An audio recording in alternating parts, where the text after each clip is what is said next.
अस्सलाम वालेकुम नाजरीन, आप देख रहे हैं पॉलिटिक्स टुडे यूट्यूब चैनल।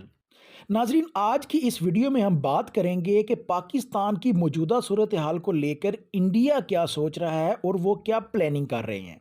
नाजरीन, पाकिस्तान को इस नहज तक पहुंचाने के लिए सियासतदानों के साथ साथ तमाम मुल्की इदारों ने अपना भरपूर किरदार अदा किया है। अगर पाकिस्तान को आज़ाद हुए 75 साल हो गए हैं तो इन 75 सालों में से तकरीबन 35 से 40 साल पाकिस्तान के ऊपर पाक फ़ौज की हुकूमत रही और बाकी के 30-35 साल जो है वो मुख्तलिफ सियासी जमातों ने इस मुल्क के ऊपर हुक्मरानी की। क्या में पाकिस्तान से लेकर अब तक पाकिस्तान के किसी भी शोबे में कोई भी खातिर खा ऐसी कारकर्दगी नहीं है जिसमें हम ये कह सकें कि पाकिस्तान ने कुछ अचीव किया है। अगर हम इसकी अदालतों का निज़ाम देखें तो इसके जजेस की जो मराआत हैं वो दुनिया की टॉप 10 जुडिशरीज़ में आती हैं और अगर हम इनका इंसाफ देखें तो वो दुनिया के 130वें नंबर पर आता है। इसी तरह अगर हम ब्यूरोक्रेसी की बात करें तो ब्यूरोक्रेसी में हमारी जो ब्यूरोक्रेसी है सबसे ज़्यादा मराहत लेने वाली ब्यूरोक्रेसी है और उनका किरदार अगर हम देखें तो वो सिफर है। किस्सा मुख्तसर ये है कि योम अव्वल से आज तक ये मुल्क सिर्फ अमीरों का, ब्यूरोक्रेसी का मुल्क और जर्नैलों का मुल्क रहा है। इस मुल्क में अवाम के लिए पहले दिन से मुश्किलात थीं जो बढ़ते बढ़ते आज इस नहज तक पहुंच गई हैं कि 10 किलो का आटा लेने के लिए भी बंदों को अपनी जान देनी पड़ती है। नाजरीन, जिस वक्त श्रीलंका डिफ़ॉल्ट हुआ है उस वक्त श्रीलंका में जो डॉलर की कीमत थी वो 324 श्रीलंकन रुपए थे।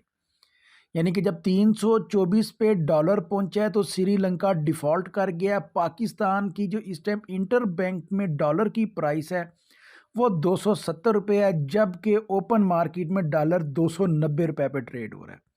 तो अब इससे आप अंदाज़ा लगा सकते हैं कि हम डिफ़ॉल्ट होने के कितना करीब हैं और डिफ़ॉल्ट होने की सूरत में हमें क्या मुश्किलात का सामना करना पड़ सकता है, ख़ुसूसी तौर पे इंडिया की तरफ से जो हमारा अज़ली दुश्मन है और पहले दिन से वो अखंड भारत का ख्वाब देख रहा है।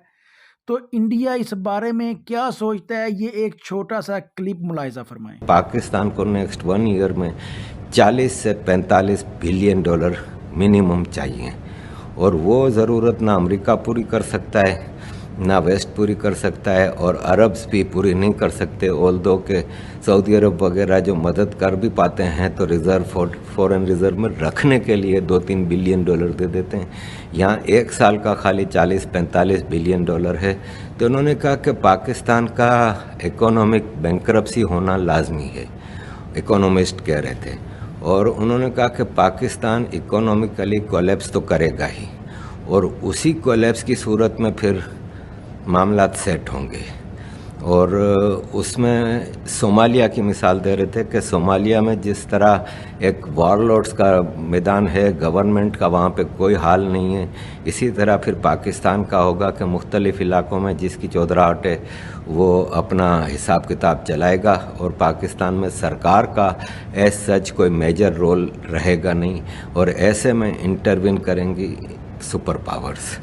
और एक और साहब थे, ब्रिटिश हैं, वो बता रहे थे कि behind the door Europe, England, America और इंडिया, क्या इन सारे सिनारियों में कि पाकिस्तान के इकोनॉमिक कलेप्स के बाद क्या होना है वो सारी चीज़ें हैं। तो उन्होंने कहा कि इसमें ऐसा हो सकता है कि बलूचिस्तान को फिर एक आज़ाद बफर स्टेट के तौर पे वो किया जाएगा कि उसमें फिर क्या होगा कि अमेरिकन इन्फ्लुएंस रहेगा बलूचिस्तान में और सिंध जो है वो इंडिया क्लेम करता है। और इंडिया ने ऐसी बिहाइंड द डोर जो मीटिंग्स हुई हैं यूरोप, अमेरिका और इंडिया की, क्या व्हाट आफ्टर कोलैप्स, पाकिस्तान के कोलैप्स करने के बाद क्या सिनारियो होंगे, तो उसमें इंडिया ने क्लेम किया है कि सिंध हिस्टोरिकली हिंद है और सिंध के बगैर हिंद का कोई हिसाब किताब नहीं है और सिंध तो आफ्टर ऑल हमारा होगा। अब देखें, ये सब बातें प्राइवेटली आपस में हो रही हैं। इसमें कितनी ऑथेंटिसिटी है नहीं है, लेकिन जो सिनारियोस चल रहे हैं इसमें ये सारी बातें समझ में आती हैं कि ऐसा हो भी सकता है। तो मैंने उसमें सवाल किया कि पीओके गिलगित बल्तिस्तान, बोले वो तो आउट ऑफ क्वेश्चन है ना, वो तो इंडिया ने ऑलरेडी कहा हुआ है कि वो हमारा है, और उस पर अमेरिका और Europe after collapse of Pakistan उनको कोई एतराज़ नहीं है। अगर इंडिया अपना हिस्सा इलाका जो है कश्मीर का और गिलगित बल्तिस्तान का वो वापस हासिल कर लेता है तो उस पर दुनिया को कोई एतराज़ नहीं है, वो तो हो जाएगा, वो तो उसका तो बड़ा इशू नहीं। सिंध के मामले में वो कह रहे थे कि ये भी एक बातचीत चल रही है कि आधा सिंध हिंद को दे दिया जाए, जिसमें बावलपुर से लेकर ठट्टा और ये सारा इलाका ईस्टर्न जो इंडियन बॉर्डर के साथ सिंध का हिस्सा है, वो इंडिया भी सोच रहा है कि पूरा सिंध लेना हमारे लिए, क्योंकि जब आप वेस्टर्न सिंध की तरफ आते हैं ना तो वहाँ पे मुहाजिरों की काफ़ी बड़ी तादाद है, पख्तूनों की बड़ी तादाद है, और ये फसाद का मामला चलता रहता है पठान और मुहाजिरों का। तो हो सकता है इंडिया ईस्टर्न सिंध की हद तक उसको अपने साथ शामिल करने को तैयार हो जाए। ये भी बताया गया कि मुख्तलिफ डिस्कशंस चल रही हैं। पाकिस्तान का जो हिसाब किताब है उसमें ये चीज़ें सब नज़र आ रहा है कि कुछ ना कुछ तो डेवलपमेंट होगी।